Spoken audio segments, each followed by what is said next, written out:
ሰበር በፍርዶስ ጉዳይ ከአዲስ አበባ ፖሊስ የሰጠ መግለጫ ይድረስ ለተከበሩ ለክቡር ፕራይም ሚኒስትር ዶክተር አብይ አህመድ፣ ለተከበሩ ለአዲስ አበባ ከንቲባ ለወይዘሮ አዳነች አቤቤ የሚጠይቁት ጌታ በጋ አማረ ፔንሲዮን አለ ምናምን ብለው ነው የሚጠይቁት። ወለም ዘለም ይለው አቶ ግርማ አሸናፊ፣ ወይዘሮ ጽጌ ክፍሌ፣ ኤልሳቤት ግርማ አሸናፊ፣ ኤልያስ ግርማ አሸናፊ፣ ዮናስ ግርማ አሸናፊ፣ ዳንኤል ግርማ አሸናፊ፣ ሰላም ግርማ አሸናፊ፣ ሂሩት ግርማ አሸናፊ፣ በአጠቃላይ እነዚህ ሁሉ ሰዎች የሉም። ወጥቷቸዋል። ከልጅነት ነው ለቅሶ ማቀው ሐዘን ማቀው ቤተሰቦቼ እንዳለ ሞተዋል። ይድረስ ለተከበሩ ለክቡር ፕራይም ሚኒስትር ዶክተር አብይ አህመድ፣ ለተከበሩ ለአዲስ አበባ ከንቲባ ለወይዘሮ አዳነች አቤቤ፣ ተከበራችሁ ለፌዴራል ቤቶች ኤጀንሲ ለከፍተኛ 15 ቀበሌ 20 አዋሪ አካባቢ ሳሮ ሆቴል አካባቢ ላሉት ለቀበሌው ሊቀመንበር ለክፍለ ከተማዎቹ ሰራተኞች በአጠቃላይ በሙሉ እንዲሁም ለአዋሪ ተወላጆች እንዳለ ሰላም ጤና ይስጥልኝ። እንደምን አላችሁ? አርቲስት ጌዲዮን ዳንኤል። እሺ፣ በመጀመሪያ ይህንን ነገር ስነግራችሁ አንዳንድ የማታውቁት ሰዎች የማያውቁ ሰዎች ስላሉ ይህንን ነገር ለማስረዳት ፈልጌ ነውና በወቅቱ እኔ የተወለድኩበት አካባቢ ተወልጄ ያደኩበት ቤት ሰፈር አካባቢ አዋሪ አካባቢ የተወረሰ ቤት አለን። ከልጅነቴ ጀምሮ የተወለድኩበት ያደኩበት ቤት ነው። 524 የቤት ቁጥር ከድሮ ጀምሮ የተወረሰ ቤት ነው። ይሄ ቤት ሲወረስ ኃላፊነቱ እኔ ነኝ ኃላፊነት ያለብኝ። እዛ ቤት ውስጥ ያሉት ቤተሰቦቼ እንዳለ ሞተዋል። እኔ ነኝ ያለሁት እና ስለዚህ ቤት የሚያገባኝም እኔ ነኝ። እንደገና ደግሞ የአዋሬ አብረውኝ ታላላቅ ሰዎች አሉ፣ ትልልቅ ሰዎች፣ የሰፈሩ ሰዎች፣ እናቶች፣ አባቶች፣ ወጣቶች አብረን የተወለድን ያደግን አሉና እነሱም ይህንን ነገር ከግምት ውስጥ ከተው ሁሉን ነገር አይተዋል።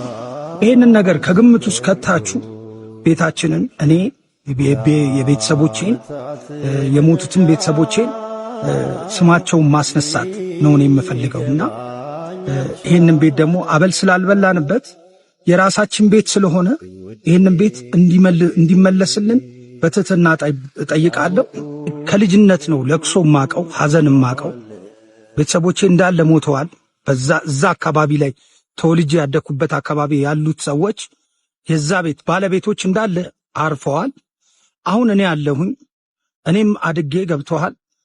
ይህንን ነገር አያቴ እንደውም እንደዚህ ይለኝ ነበረና ታሪክ ማለት ምን ይባላል እንግዲህ ፈጣሪ ይርዳህ ነው እኔ ማለት የምችለው። ምንም ልል አልችልም። እናንተ እንግዲህ ስለሱ የተሰማችሁን ሐሳብ አስተያየት እስቲ አጋሩበት ውዶቼ። ወደ ቀጣይ ቪዲዮ እናልፋለን። እሽንደናው መንሼ ከፈቱ ጋሼ፣ እሽንደናው መንሼ ከፈቱ ጋሼ፣ እሽንደናው ማዘር ከፈቱ በር፣ እሽንደናው ማዘር ከፈቱ በር። በንግድ ባንክ ይቻላል በቴሌ ብር፣ በንግድ ባንክ ይቻላል በቴሌ ብር። ሆቻ ሆቼ እችዚያ ማሽዶ አቸንድ ልጅ እችዚ ማዶ አቸንድ ልጅ የኔማ አባባ ያቸራዳ ልጅ እንዴ መቼንሽ ፋዘር ምን ሆኖ ነው እንዴ? ምንድነው እንዴ? ይቀልዳሉ እንዴ ፋዘር? ይሄን ያህል ሰዓት ስንጨፍር ምን አስበው ነው? ከሌሎት ከኛ ጋር ወጣ አይጨፍሩም እንዴ? እዚህ ምን ይሰራሉ እኮ? ድሮ ልጅ ጭራሽ ስድብ ምርቃትም የለም። ጭራሽ ምርቃት ፈልገው ነው? እስታይል ያዘ አሽመት እስከ አሽመት ድስገምና አሽመት ድስገምና በላይ ፍረስ ቦት ድስገምና ይሄ ቤት ድስገምና። አሁን ላይ ያሉ ልጆች እንደዚህ የሚቀጥሉ ከሆነ በቃ ሌላ ታሪክ ማለት ነው። እንደ በፊቱ ባህል ይሄ የሆነ ነገር ወፍ በቃ እንደዚሁ ነው የሚሆነው ማለት ነውና ቪዲዮ በጣም ነው የተመቸኝ። እናንተ አላዝናናችሁ? እንትናን ፎቶ ያሳዩሻል፣ ቪዲዮ ያሳዩሻል። እንትና እንደዚህ ነው ያደረኩት፣ እንትና እንደዚህ ነው ያደረኩት ምናምን ብሎ ማለት ነው። ከዛ ግን በቃ እዚህ አካባቢ ፔንሲዮን አለና ለምን አንገባም ምናምን። መድኃኒዓለም አንቺ የተገረምሽ በግልጽ እንደዚህ ነው እንደሚጠይቁት ጌታ እዚህ ጋር አማረ ፔንሲዮን አለ ምናምን ብለው ነው የሚጠይቁት። ወለም ዘለም ይለው ማነህ አንተ ማነህ በቃ ግባ አይነት ነገር ነው። እውነት እንዴ እውነት እንደዛ ነው። በቃ የሆነ የተለመደ ነገር ነው ለነሱ ኖርማል ነው። በቃ ስለ አንተን ጀንጅ ነው ምናምን አስበው ይደክማቸዋል ነው ማለት በቃ እዚህ ግባ ማትለው ሰው ብብሱ የጨሰ ሰው ምናምን ሁላ ነው የሚያዘናራ። አንዱ ቆጥቴ በቃ እንደዚህ ነው ማለት ነው።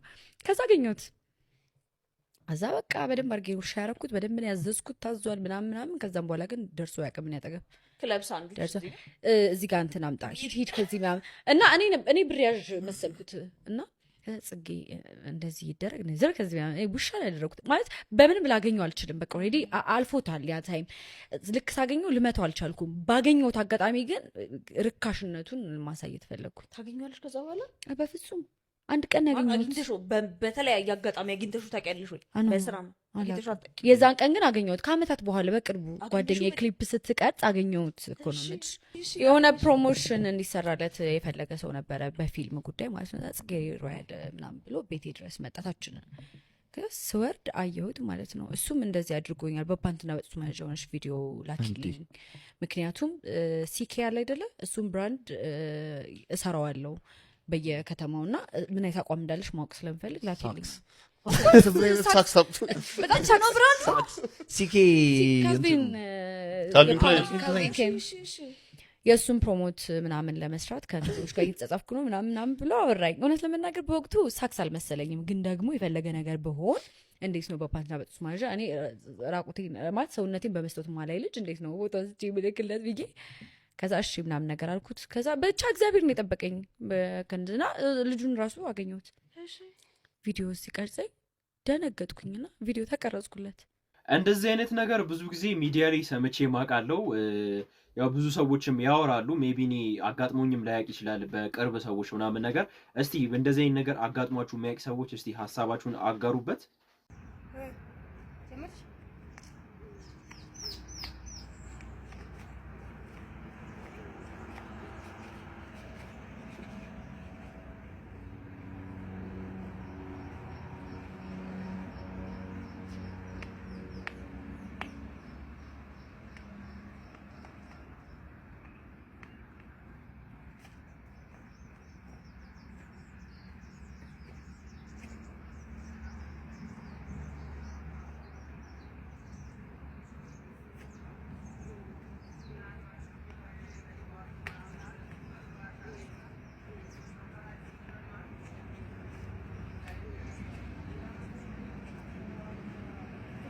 ሰበር በፍርዶስ ጉዳይ ከአዲስ አበባ ፖሊስ የሰጠ መግለጫ።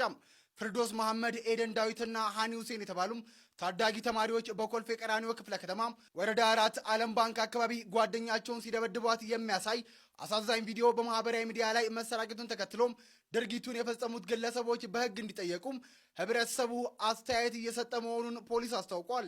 ታዲያ ድርጊቱ ጥቅምት 14 ቀን 2018 ዓ.ም መፈጸሙን የአዲስ አበባ ፖሊስ ዋና ጠቅላይ መምሪያ አስታውቆ ቪዲዮ በማህበራዊ ሚዲያ ላይ ከመሰራጨቱ ከወራት በፊት ወንጀሉን የፈጸሙት 3 ተጠርጣሪዎች በቁጥጥር ስር በመዋል ምርመራ ማጣራቱን ፖሊስ አስታውቋል። በወንጀሉ የጠረጠሩት 3 ተማሪዎች ፍርድ ቤት ቀርበው በጊዜ ቀጠሮ ታስረው ፖሊስ አስፈላጊውን ማስረጃ በማሰባሰብ የምርመራ መዝገቡን አጠናቆ መዝገቡን ለሚመለከተው የፍትህ አካል መላኩን የአዲስ አበባ ፖሊስ አክሎ አስታውቋል። ልጅቷ ስትደበደብ የሚያሳይ ቪዲዮ መለቀቁ በልጅቷም ሆነም በቤተሰቧ ላይ አሉታዊ ጫና የሚያሳድር በመሆኑም ቪዲዮን የለቀቀውን አካል ለማረጋገጥ ፖሊስ 3ቱን ጠርጣሪዎች በድጋሚ በቁጥጥር ስር አውሎም ተጨማሪ ምርመራ እያጣራ መሆኑን አስታውቋል። ህብረተሰቡ ድርጊቱን በማውገዝ ወንጀሉን የፈጸሙ ሰዎች በህግ መጠየቅ እንዳለባቸው ያሳየውን መቆርቆር የሚበረታታ መሆኑን የአዲስ አበባ ፖሊስ ዋና መምሪያ አስታውቋል። በጉዳዩ ላይ እንግዲህ አዳዲስ ተጨማሪ መረጃዎች ካሉ የማጋራችሁ ይሆናል። ፈጣን ወቅታዊ መረጃዎችን ለማግኘት ፎሎ ማድረግ ቤተሰብ ይሁኑም።